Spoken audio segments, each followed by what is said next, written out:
Donc, Pascal Durand est député européen écologiste, et avec la députée européenne Michèle Rivasi, ils ont déposé une question avec demande de réponse écrite à la Commission européenne au sujet de la transposition de la directive européenne 2010/63/UE relative à la protection des animaux utilisés à des fins scientifiques, entre autres choses.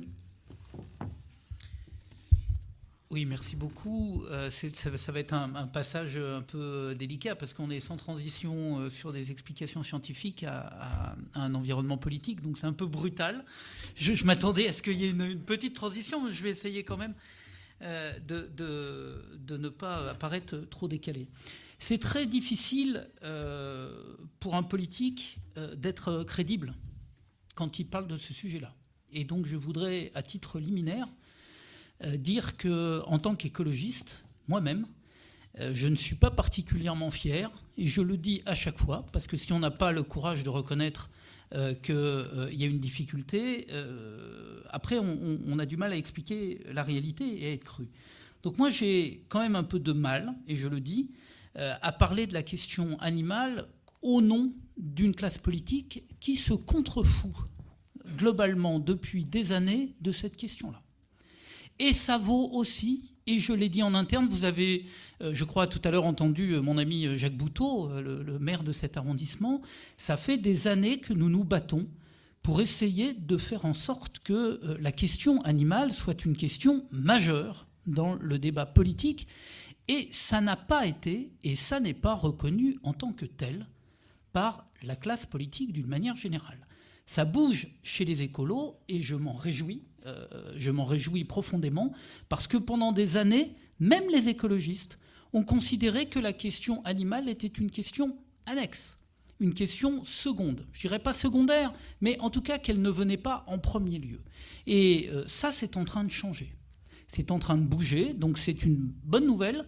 Je tiens à le dire parce que si ça bouge, c'est grâce à la mobilisation de la société civile, c'est grâce aux associations, c'est grâce aux ONG, c'est grâce au fait qu'il y a de plus en plus d'acteurs dans la société et d'actrices dans la société civile qui disent « ça suffit ».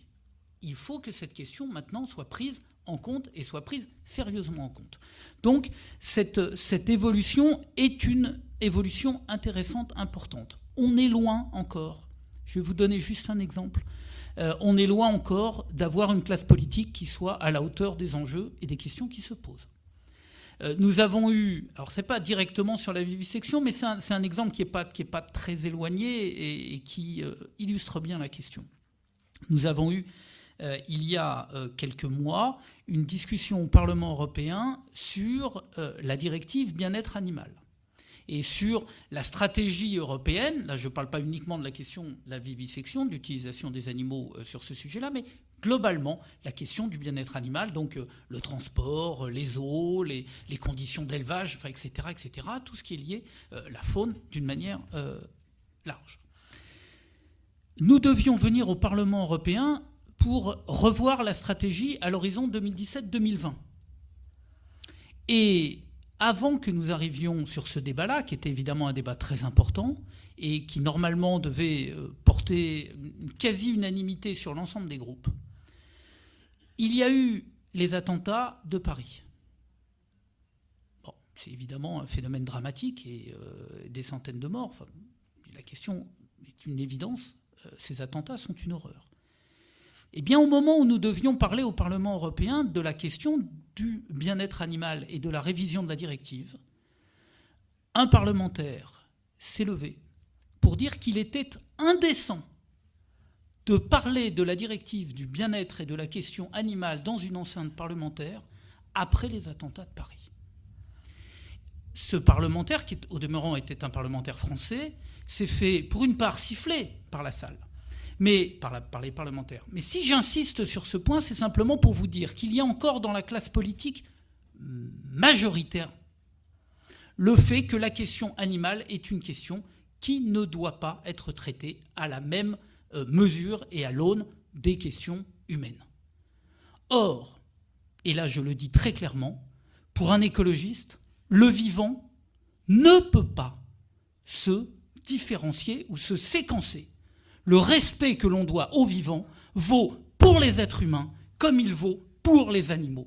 ceux qui commencent par dissocier en disant il y aurait les êtres humains d'un côté et la condition animale de l'autre sont déjà dans l'erreur et ne peuvent pas être des acteurs ni des actrices d'une société en transformation. Tout simplement parce qu'ils partent d'un postulat qui est un postulat totalement faux, qui serait l'espèce de primauté de l'être humain par rapport au reste de la nature et du vivant. Donc ce postulat est en train de bouger, mais je le dis très clairement, la classe politique est très en retard sur cette question-là par rapport à la société. Et donc, nous sommes... Parce que quand on dit les politiques n'agissent pas suffisamment, etc., il faut que vous sachiez quand même que dans une démocratie, les politiques ne sont que les représentantes et les représentants des gens qui les élisent. Donc nous ne pouvons agir, nous, que dans un contexte qui nous est donné. Ce n'est pas moi qui ai choisi les majorités qui sont actuellement au Parlement européen. Et j'agis à l'intérieur de ces majorités comme un minoritaire, avec d'autres, bien sûr, pas tout seul, pour essayer de faire bouger les lignes. Mais donc il faut bien que vous compreniez que si elles ne bougent pas dans la société, nous, on n'a aucune chance, je dis bien aucune chance, d'être entendus par des gens qui considèrent qu'il est indécent de parler de la question animale après des attentats dans tel ou tel pays.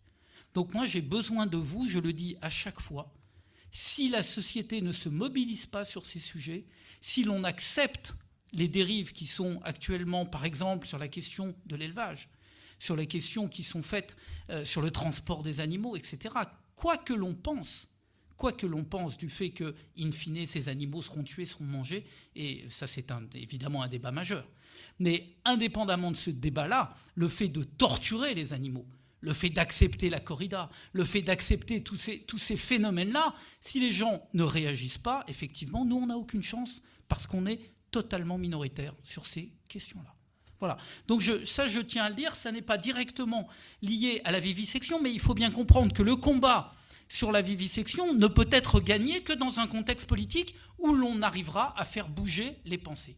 Donc pensez-y aussi au moment où vous allez voter, au moment où vous discutez avec les gens d'une manière générale, électorale, parce que c'est aussi là que ça se passe et c'est aussi là que nous pouvons nous faire bouger les lignes. Alors, concrètement et sans être trop techno, parce que sinon ça va être insupportable, la situation en Europe est la suivante, sur la question de la vivisection. Bon, j'ai vu que vous avez beaucoup parlé de la question de la cosmétique, de REACH, etc. Vous savez qu'au niveau européen, donc on a réussi à ce stade, uniquement sur la question cosmétique, à faire en sorte que les expérimentations animales soient interdites. Et encore. Je dis bien et encore parce que on va en parler après avec la question du traité transatlantique aussi, parce qu'on va voir que tout est lié. Nous avons une directive. Elle a été évoquée à maintes reprises, c'est la directive de 2010. Les directives, pour celles et ceux qui ne sont pas des spécialistes de la question européenne, et je peux le comprendre, les directives, à la différence des règlements, n'ont pas vocation à s'appliquer directement. Elles doivent être transcrites par les pays, et en règle générale, les pays membres, donc 28 maintenant, 27 à l'époque de la directive, normalement les pays membres doivent avoir, sur des sujets importants, il y a des contraintes de temps. Et il y a un certain nombre de normes qui sont des normes obligatoires de transcription. Ce que l'on a vu avec la directive de 2010, c'est qu'une trop grande liberté a été laissée aux États pour pouvoir transcrire. Et on s'aperçoit que certains pays, en gros, il y a les pays du nord de l'Europe qui sont très sensibles à la question animale et qui finalement essayent d'avancer de manière assez forte. Mais beaucoup de pays, notamment du Sud ou les pays de l'Est, ex du bloc soviétique, ne font pas de la question animale une question majeure. Et là où nous avons à regretter ce qui se passe, c'est en France. La France ne transcrit pas correctement la directive de 2010. Loin s'en faut. Elle a pris des décrets, des arrêtés, donc un certain nombre de textes réglementaires qui ont vocation à rendre cette directive applicable en droit français. À ce stade, c'est quasiment... j'allais dire c'est quasiment nul. Non, parce qu'il y a des textes, mais des textes non contraignants. Par exemple, un exemple classique, la directive prévoit que des sanctions en cas de violation des normes de la directive. Des sanctions qui doivent être proportionnées, doivent être mises en œuvre par les États, parce que l'Europe n'a pas le droit en elle-même de sanctionner pénalement. Ça n'est pas dans son champ. Eh bien, vous savez ce que la France a fait ? Elle a mis une contravention de 4e classe, c'est-à-dire en gros une amende d'environ 375, c'est ça, hein, je parle sous ton contrôle, 375 €. Voilà. Vous violez une directive, vous faites en sorte que des textes légaux ne soient pas respectés, on vous dit, voilà, ça c'est une petite contravention de 4e classe. Un peu comme si vous traversez un feu rouge sans attendre le feu rouge. Voilà à quel niveau l'État français, quand il transcrit, considère que la violation de textes applicables à la vivisection et donc à la non-utilisation des animaux, voilà ce que l'État français considère comme degré de répression proportionné. Autrement dit, il s'en fout. Il faut appeler un chat un chat. Et quand on se fout de nous, il faut le dire. Et donc là, en l'occurrence, l'État français se fout de la directive européenne et dit en gros, ok, vous voulez un texte, je vais vous le faire. Ça, c'est sur la sanction, mais il n'y a pas que la sanction.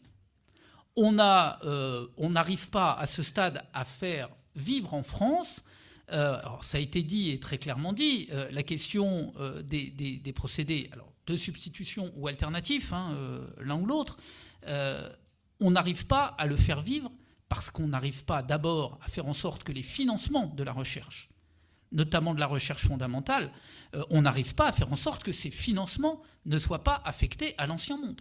C'est-à-dire que tout continue comme avant. Donc sans argent, évidemment, c'est compliqué. C'est très compliqué. Le CNRS, et je ne veux pas critiquer le monde scientifique, parce qu'il y a à l'intérieur du monde scientifique plein de gens qui essayent de faire bouger. Malheureusement, ils ne sont pas nécessairement au poste de responsabilité et on ne leur donne pas les moyens pour pouvoir agir efficacement. Donc, pas d'argent pour la recherche, pas d'agence indépendante, pas de sanctions, pas de texte contraignant et pas de volonté, encore une fois, de transparence sur la question de l'expertise. Moi, j'ai un souci, et je ne l'ai pas que sur cette question-là, mais j'ai un souci. Tu me dis si je suis trop long et tu me coupes parce que moi, je peux après partir. Mais moi, j'ai un souci, c'est parce que je n'ai pas de PowerPoint, donc j'y vais au sentiment, donc parfois, je me laisse emporter. Mais j'ai un souci avec la question de l'expertise scientifique. Nous n'arrivons pas à avoir de débat sur l'origine des experts qui sont systématiquement utilisés à chaque fois qu'on veut parler des méthodes substitutives, quand on veut parler, etc. On a fait au Parlement européen un grand colloque après l'initiative citoyenne. Vous avez vu cette initiative citoyenne qui a quand même réuni dans les 27 pays européens plus d'1 million, près d'1 200 000, d'1 160 000, on s'en fout, quasiment 1 200 000 personnes. Donc le million a été dépassé, le fameux million. Donc ça a été dépassé. Et on doit avoir normalement 1 million de personnes, citoyennes, citoyens européens, dans au moins 7 pays. Donc on avait les critères. L'initiative Stop Vivisection était très claire. On a amené, merci beaucoup, cette initiative au Parlement européen. Et moi, je me souviens, d'abord, je sais que tout à l'heure, il a été dit que l'Europe n'était pas à la hauteur. Je ne suis pas là pour défendre l'Europe. Ce n'est pas le sujet du jour, et c'est un débat passionnant, mais qu'on ne va pas avoir. En revanche, je ne voudrais pas qu'on se trompe sur les actrices et les acteurs qui font en sorte que ça ne fonctionne pas. Parce qu'en l'occurrence, l'initiative citoyenne, qui vient des citoyens, elle a été défendue au Parlement européen et elle a été défendue par les parlementaires européens qui défendent l'intérêt général. Elle a en revanche été classée comme ça, par la Commission. Donc, là aussi, ne vous trompez pas sur le fonctionnement et les fautes. L'instance démocratique parlementaire, c'est-à-dire celle qui vous représente, a défendu cette initiative citoyenne, comme elle a défendu d'ailleurs d'autres initiatives citoyennes. À chaque fois, ce qui se passe, c'est que la commission, qui est composée de vieux schnocks pour l'essentiel, parfois de vieilles schnockesses, mais un peu moins quand même, faut pas exagérer, la parité n'est pas arrivée jusque-là, mais globalement, on recycle là aussi des anciens dirigeants politiques, des partis et des pays. Donc vous avez toujours les mêmes, toujours. Et donc ces gens-là ne veulent pas que les choses changent, ils ne veulent pas lâcher le pouvoir, et surtout, ils ne veulent pas qu'on remette en cause leurs vieilles habitudes. Et les vieilles habitudes, c'est effectivement toujours les mêmes experts qui viennent pour l'essentiel, et je le regrette, mais qui viennent pour l'essentiel du monde institutionnel, des labos, de la médecine, du CNRS officiel pour la France, etc., etc. C'est-à-dire que tous ceux qui sont un peu marginaux, alternatifs, tous ceux qui essayent de porter quelque chose, se font laminer. Et ils se font... J'étais en débat il y a la semaine dernière sur la question des OGM ou autres, avec un scientifique qui est un immunologiste, qui est membre du haut comité des biotechnologies, etc., qui est obligé de démissionner à l'époque de l'Institut Pasteur, quand il en était chercheur, tout simplement parce qu'il refusait de travailler sur la manipulation du vivant. Et bien, en gros, il a fallu qu'il se barre, parce qu'il était dans un modèle qui n'était pas le modèle dominant. Donc, tout ça pour dire que, en l'état, les initiatives citoyennes n'ont pas eu d'effet.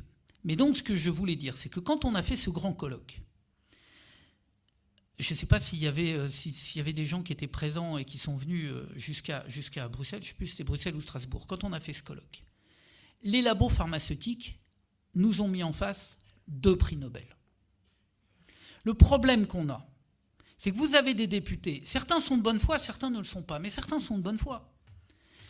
Et quand vous êtes là, que vous ne savez pas finalement, que vous n'avez pas vraiment tous les éléments d'information, et que vous avez 2 prix Nobel dont nous on sait qu'ils sont payés par les labos, dont nous on sait qu'ils ont travaillé par les labos, mais qui n'arrivent pas là avec leur étiquette « je suis payé par les labos ». Ils arrivent avec leur étiquette de prix Nobel.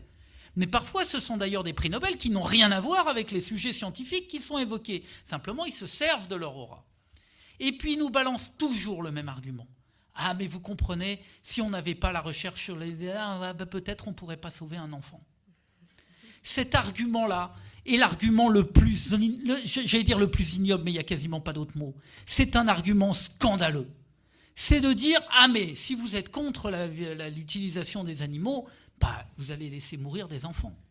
C'est juste dégueulasse. D'abord parce qu'ils n'ont jamais eu à prouver qu'ils avaient sauvé le moindre enfant en esquintant des millions d'animaux, jamais, c'est-à-dire, et ça a été dit tout à l'heure, et il faut vraiment insister sur cet argument, c'est-à-dire qu'on nous demande, à nous, d'apporter des preuves que eux n'ont pas besoin d'apporter. C'est exactement comme pour les OGM. Quand vous voulez démontrer la toxicité, etc., on vous demande des tas d'études, là où les Monsanto ou les autres arrivent en disant, voilà, nos experts, ils ont dit ça et ça. Ah très bien, si vos experts l'ont dit, tout va bien. Allez-y, je vous en prie, reprendrez bien une petite bière. Donc, c'est ça le problème dans lequel nous trouvons actuellement. Nous sommes dans un monde où l'expertise scientifique est détournée de sa finalité et surtout où on nous fait des arguments d'autorité en permanence. Et on nous explique qu'effectivement, si on est contre la vivisection, si on est contre l'utilisation des animaux à des fins de recherche, de fait, on est des assassins d'enfants. Donc c'est un combat qui est très difficile, parce qu'il faut arriver à argumenter. Ça veut dire qu'il faut que des scientifiques arrivent à convaincre. Mais pour ça, et ça a été dit aussi, et je ne vais pas insister, il faudrait qu'on puisse lutter à armes égales. Il faudrait qu'on ne demande pas aux procédures alternatives. Globalement, les autorisations qui sont données pour les méthodes alternatives, c'est 5 ans. Je ne sais pas si ça a été dit. 7 ans, ouais. Ouais, simplement, on est sur des périodes, encore une fois, où il faut démontrer tout le temps, alors que les autres n'ont pas à le faire. Par ailleurs, on s'aperçoit, par exemple, REACH, c'était un progrès, REACH. Le fait qu'on teste les substances et que la toxicité des produits, etc., c'était une vraie avancée. Et on s'aperçoit que ceux qui payent derrière, évidemment, parce que les labos continuent à vouloir faire du fric avec ça, ce sont les animaux qui sont utilisés. Alors moi, les chiffres que j'avais, c'était à peu près 11 millions par an. J'ai vu qu'il y avait des fourchettes. Voilà. Enfin, moi, c'était 11 millions quand même. Ce sont des chiffres. Alors la France publie plus, parce que quand même on préfère faire ça aussi bien de manière bien clandestine, donc on ne publie plus, on n'a plus les chiffres depuis des années sur la France. On les a au niveau européen, bien que ça soit très, très critiqué. Voilà. Donc en fait la situation, donc la directive de 2010 existe, elle constitue en soi un progrès parce que ça prouve que l'Europe s'intéresse beaucoup plus que les pays qui la composent. Globalement, l'Europe essaye de s'intéresser à ces sujets-là, qu'il y a des freins extrêmement forts à l'intérieur d'un grand nombre de pays pour faire en sorte que cette directive avance, mais que la Commission, elle est très, très, très frileuse. Et que donc nous avons, et c'est pas pour faire de la pub, parce qu'en plus on l'a pas fait tout seul en tant qu'écolo, on l'a fait avec d'autres groupes, donc de manière transversale.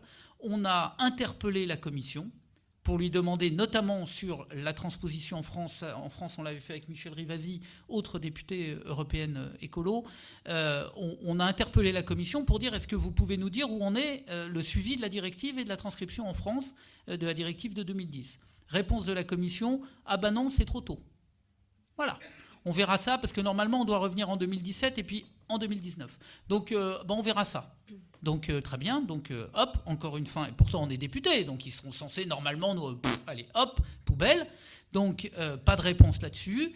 Et on vient de ressaisir sur la question d'expertise la commission qui organise au mois de décembre, je crois, de mémoire, un grand colloque scientifique sur donc la vivisection et l'utilisation des animaux à des fins de recherche. Enfin, quand je dis l'utilisation, on va dire le massacre, ça va être plus parlant. Parce que l'utilisation, ça sous-entendrait qu'à un moment, on pourrait continuer une vie. Ouais. Très bien. Donc, ils font un colloque scientifique.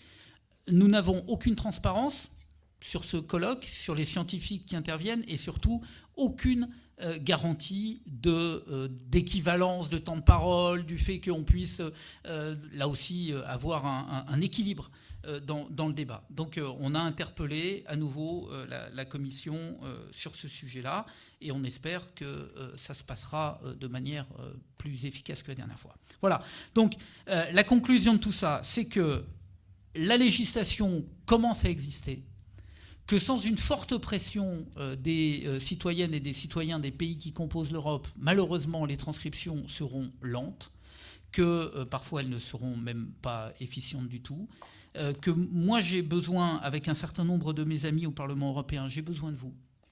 J'ai besoin que vous fassiez en sorte effectivement que les choses bougent, que la classe politique dans son ensemble bouge, que l'on prenne en compte la question animale sur le fond et pas simplement comme un accessoire.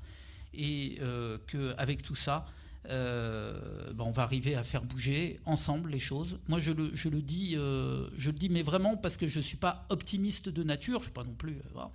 Simplement, je trouve que sur ces questions-là, les choses sont en train de bouger. J'attire simplement votre attention pour conclure sur un sujet qui est un sujet qui, pour le moment, n'interpelle pas suffisamment les populations françaises. C'est la question du traité transatlantique.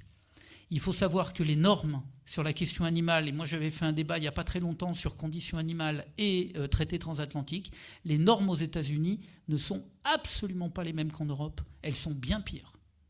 Elles sont bien pires.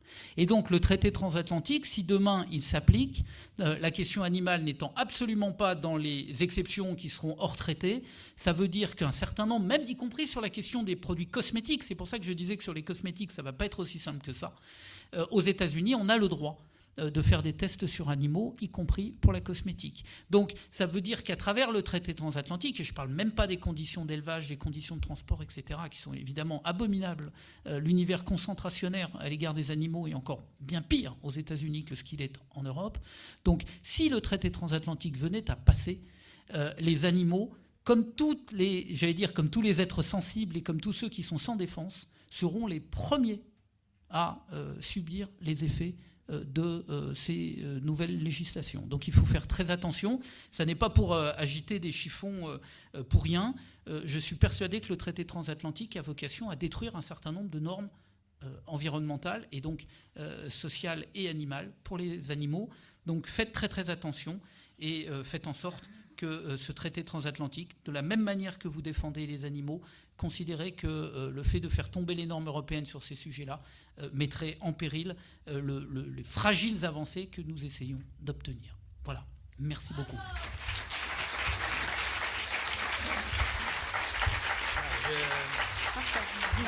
J'ai fait un peu long. Merci infiniment Pascal. Nous allons prendre une série de questions-réponses. On a une toute petite dizaine de minutes. Marianne. Oui, pour les trois intervenants qui sont donc passés, merci aux trois. Donc une question concernant les trois interventions. Bonjour, je travaille dans un lycée en fait, je prépare des TP de SVT. Est-ce qu'il est possible de produire des anticorps autrement qu'en utilisant des animaux ?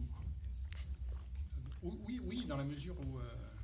moi, je ne suis pas un spécialiste d'immunologie, mais enfin, oui, dans la mesure où on a déjà la séquence codante pour l'anticorps en question, il n'y a absolument aucun problème. Il y a des technologies comme le phage display pour produire des anticorps monoclonaux.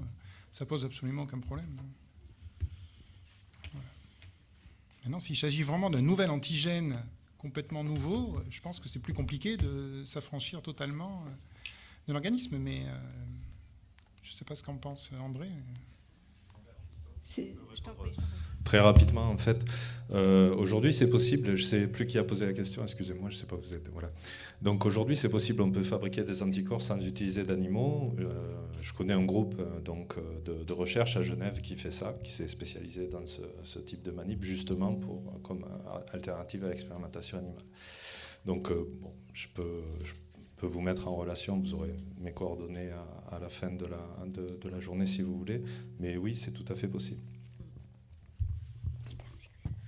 Merci. Une autre question? Oui, bonjour, je m'appelle Carolina et je remercie pour tout ça que vous faites, mais aussi je voudrais savoir, est-ce que vous êtes d'accord à les entreprises qui font des tests animaux à l'extérieur, ça veut dire dans notre pays, ils vendent tous les produits en France, est-ce qu'ils sont contrôlés? Alors, ouais, c'est une vraie question. Normalement, c'est interdit. Mais la question que vous posez, effectivement, c'est la question du contrôle. Donc, on a là un détournement potentiel des textes, effectivement. Donc, nous, on se bat pour faire en sorte que ça ne puisse pas du tout entrer. Normalement, ça ne devrait pas entrer sur le territoire européen, de l'Union européenne. Ce que vous dites est tout à fait juste. Donc normalement, on n'a pas le droit d'aller faire, et c'est pas légal, hein, d'aller faire à l'étranger ce qui est interdit en Europe et après de les rentrer. Donc, mais après, il y a une question de contrôle. Malheureusement, c'est un vrai sujet. Mais ce que l'on peut quand même dire sur les cosmétiques, c'est que les grands groupes, un certain nombre de grands groupes, finalement, et ça démontre d'ailleurs la réalité, quand ils ont vu que l'interdiction allait se faire et allait arriver, ils ont développé, pour un certain nombre d'entre eux, les plus riches notamment, des vrais procédés alternatifs ou substitutifs. Donc on peut le faire. On peut le faire. Mais vous avez raison, on n'est pas pour le moment à l'abri. Et c'est pour ça que je terminais sur la question du traité transatlantique, parce qu'aux États-Unis, ils peuvent le faire. Donc à partir du moment où on a un accord de libre-échange entre les États-Unis et l'Europe, alors ce que vous dites, ça deviendra la norme, bien entendu, puisque sinon ils diront que c'est une atteinte au libre commerce. Mais donc la question que vous posez est une vraie question, mais qui pose là encore une fois la volonté politique de vraiment interdire les procédés. Mais vous savez, alors pardonnez-moi, mais on peut rentrer parce que c'est un autre sujet, mais c'est pour montrer que le lien entre l'humain. Il y a le travail pour des enfants. Il est interdit en Europe depuis très longtemps. Je vous garantis qu'il y a plein de produits que nous achetons en Europe qui sont fabriqués par des enfants dans des conditions absolument inhumaines. Et donc, voilà, après, c'est des choix politiques. On pourrait parfaitement interdire l'entrée en Europe. Simplement, pour le moment, on privilégie la marge des grands groupes. Voilà, c'est comme ça. Merci. Et dernière question. Bonjour. Quand est-ce que les élus vont poser le vrai problème des lobbies, enfin de ce qu'ils perçoivent en échange, parce que nous, les citoyens, on commence vraiment à plus en pouvoir. Et le financement de la recherche médicale, il est visiblement, enfin, c'est même pas la peine d'en parler, quoi. Voilà. C'est la question. Écoutez, vous en avez marre et je vous garantis que moi aussi. Je vous garantis qu'on n'en peut plus. On a par exemple sur la question des OGM, Michel Rivasi, dont je parlais tout à l'heure, a pris la parole en plénière. On nous a demandé de voter, et heureusement, finalement, on a réussi à repousser. On nous demandait de voter sur la base de conclusions d'experts dont nous n'avions pas les noms. Donc, les textes pris par la Commission nous arrivent avec estampillés par des conclusions. On n'a même pas les études. On a droit, en termes scientifiques, ça n'existe jamais.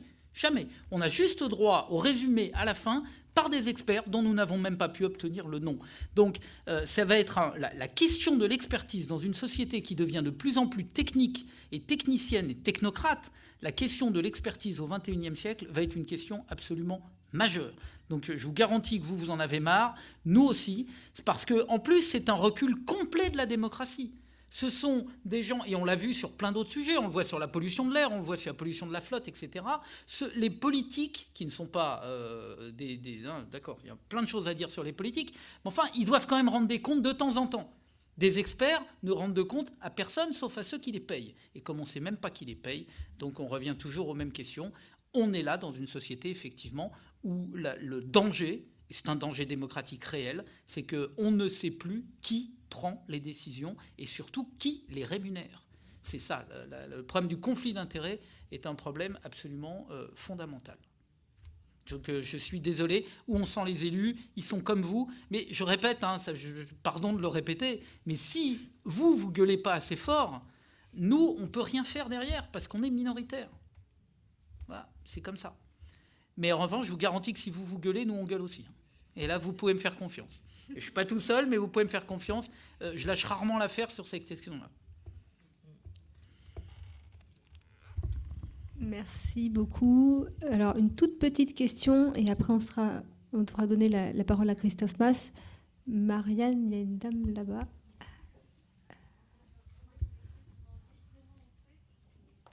Attendez, s'il vous plaît, qu'on vous donne le micro, parce que sinon on ne va pas vous entendre. Vous pouvez lever la main. Voilà, je vois. C'était pour ne pas faire perdre de temps. C'était juste pour demander qu'est-ce qu'il faut qu'on fasse. Est-ce qu'on fait une nouvelle initiative citoyenne pour mobiliser tout le monde? Comment on fait? Nos manifestations, est-ce que ça suffit? Parce que des pétitions, il y en a plein, mais elles sont toutes différentes. Je sais. Là, je ne sais pas pour les corps scientifiques comment les scientifiques peuvent être aidés par la société civile. Donc je laisserai répondre. Pour ce qui est des politiques, je vais vous dire, il faut tout prendre. Il faut tout faire. Les pétitions, ça paraît bizarre, il y en a plein maintenant. Enfin, moi, je crois que j'en reçois au moins 3 par jour. Vous aussi, il suffit d'en avoir signé une fois. Et puis maintenant, on vous dit, tiens, Pascal, il y a un truc. Ouais, bon, ok. Mais il faut quand même le faire. Ça peut marcher.